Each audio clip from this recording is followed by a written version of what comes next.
चुड़ैल की कहानी। किसी समय की बात है। एक छोटे से गांव में एक अजीब सी घटना घटी।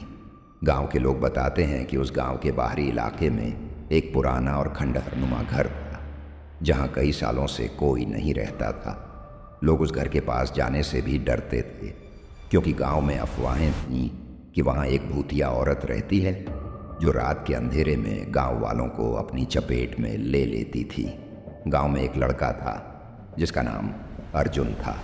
अर्जुन को कहानियां सुनने का बहुत शौक था और वह अक्सर बड़ों से भूत प्रेत, चुड़ैल और अन्य अजीब घटनाओं के बारे में सुनता रहता था। एक दिन अर्जुन ने तय किया कि वह उस खंडहरनुमा घर में जाकर देखेगा कि वहां सचमुच कोई चुड़ैल रहती है या नहीं। अर्जुन ने एक शाम को अपना मन बनाया और अकेले उस घर की ओर चल पड़ा। रात का समय था और पूरा गांव जैसे सो गया था। घर के पास पहुंचते ही अर्जुन को एक अजीब सी खामोशी का एहसास हुआ। घर की दीवारें घास और बेलों से घिरी हुई थीं और खिड़कियां तो बिल्कुल टूट चुकी थीं।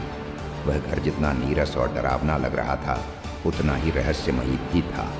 अर्जुन ने एक गहरी सांस ली और घर में घुसने की कोशिश की। जैसे ही उसने दरवाजे को खोला, एक सर्द हवा का झोंका उसे महसूस हुआ। अंदर घुसते ही एक अजीब सी गंध उसकी नथुनों में समा गई, जैसे किसी पुरानी सड़ी हुई चीज की महक हो। अर्जुन के दिल की धड़कन तेज हो गई, लेकिन उसने हिम्मत नहीं हारी और धीरे धीरे घर के अंदर बढ़ने लगा। वह जैसे ही एक कमरे के पास पहुंचा, उसे अचानक एक महिला की धीमी आवाज सुनाई दी।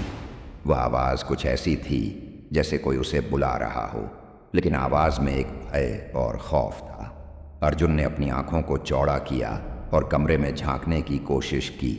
कमरे के अंदर एक कटा फटा बिस्तर था और कुछ पुराने कपड़े बिखरे पड़े थे, लेकिन तभी अचानक कमरे के एक कोने से एक सफ़ेद चेहरा बाहर निकला। वह एक महिला का चेहरा था, जिसकी आंखें बहुत बड़ी और घुमावदार थीं।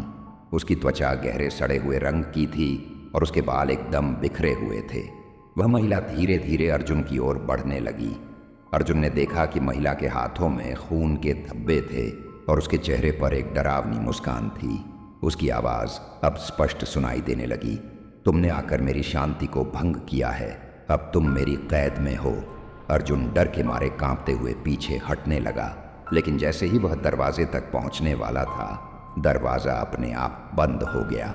कमरे में घना अंधेरा छा गया और अर्जुन की सांसें थमने लगीं।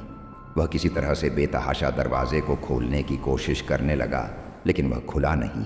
तभी चुड़ैल के कटा फटा चेहरा उसके सामने आ गया और उसकी आंखों में अजीब सी चमक आ गई।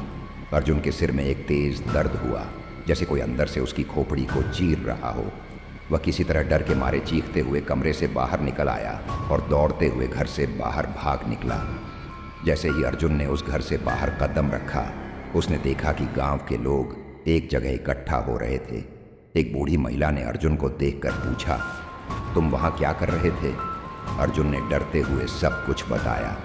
बूढ़ी महिला ने कहा, वो चुड़ैल है जो यहाँ कई सालों पहले मरी थी। वह अपने घर में बुरी आत्माओं को कैद करके रखती है। अगर किसी ने उसे परेशान किया तो वह उसकी जान ले लेती है। तुम तो बच गए, लेकिन अगली बार अगर किसी ने इस घर में कदम रखा तो वह कभी बाहर नहीं निकलेगा। इसके बाद से अर्जुन ने उस घर के पास जाने का नाम भी नहीं लिया। वह समझ चुका था कि कुछ चीज़ों को अनदेखा करना ही सबसे अच्छा होता है। अब भी गांव वाले उस पुराने घर से दूर रहते हैं और कहते हैं कि रात के अंधेरे में अगर कोई वहां जाता है तो उसकी चीखें सुनाई देती हैं। Thanks for watching Roy story channel.